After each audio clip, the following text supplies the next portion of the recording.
Yasamal rayonunun Alataver ərazisində Abdülvahab Salamzadə küçəsi 118B ünvanında sakinlər içəridə ola-ola tikinti şirkəti tərəfindən söküntü işlər aparılıb. Bununla bağlı sosial şəbəkələrdə görüntülər yayılıb. Yaşayış evləri ekskavator vasitəsilə dağıdılıb. Sökülən evin sahibəsi Elnarə Hacıyeva deyir ki, onların razılığı olmadan evləri bu cür söküntüyə məruz qalıb. Həmçinin şirkət tərəfindən kanalizasiya xətti və işıq sistemlərini sıradan çıxarıblar. Bizim bax, buradan yanğın nərdivanımız var. Onu qopartdılar, saldılar yerə.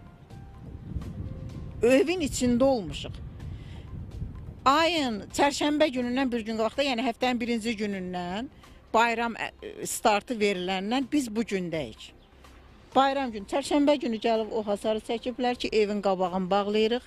Biz ona razı olmadıq. Polis onları aparır. Mənim oğlum gedib izahat yazıb evə qaydana qədər fəhlələr təzədən daha aqressiv şəkildə hücuma keçirlər bizə. Hüquqşünaslar da bildirirlər ki, şəxsi əmlakın hansısa tikinti şirkəti tərəfindən bu cür dağıdılması qanunvericiliyə birbaşa ziddir. Çünki Konstitusiyanın 13-cü maddəsində mülkiyyətin toxunulmazlığı və dövlət tərəfindən müdafiə olunması öz əksini tapır. Əmlakların müsadirəsi yalnız məhkəmənin icazə olduğu halda həyata keçirilə bilər. Bugünkü gündə MTK-lar qanunsuz hərəkətlər edərək şəxsin mülkiyyətini heç bir məhkəmə qərarı olmadan qanunsuz olaraq sökməyə cəhd edirlər. Hətta daha da irəli gedərək əmlakın içərisində yaşayış ola-ola deməli əmlak dağıdılır. Burada təbii ki, artıq mülki deməli məcəllənin tələblərindən kənara çıxmaqdan da kənara çıxaraq cinayət məsuliyyətinə səbəb olur onların əməlləri. Hüquqşünaslar vurğuluyorlar ki, şirkət rəhbərləri qanunsuz söküntü işlər apardıqlarına görə Cinayət Məcəlləsinin 308-ci maddəsinə əsasən vəzifə səlahiyyətlərindən məhrum edilə bilərlər. Həmçinin söküntü işlər aparılan zaman binada və ya mənzildə yaşayan sakinlərin sağlamlığı nəzərə alınmalıdır. Əks təqdirdə bu təhlükəsizlik qaydalarının pozulması hesab olunur. Yəni qaydaları pozan şəxs və ya şəxslər Cinayət Məcəlləsinin 222-ci, yəni tikinti, mədən və sair işlərin aparılmasının təhlükəsizlik qaydalarını pozma maddəsinə əsasən məsuliyyətə cəlb edilərək azadlıqdan məhrum oluna bilərlər. Araşdırma zamanı müəyyən olunsa ki, şirkət rəhbərliyi birbaşa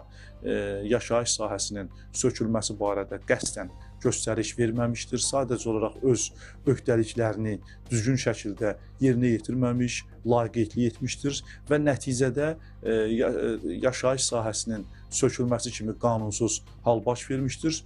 Buna görə məsuliyyətə cəlb olunma baş verə bilər. Qeyd eləyək ki, yaşayış olan evi sökən tikinti şirkətinin rəhbəri Qalib Məmmədov, söküntü işləri aparan şirkətin iş icraçısı və ekskavator sürücüsü saxlanılıb. Faktla bağlı cinayət işi açılıb.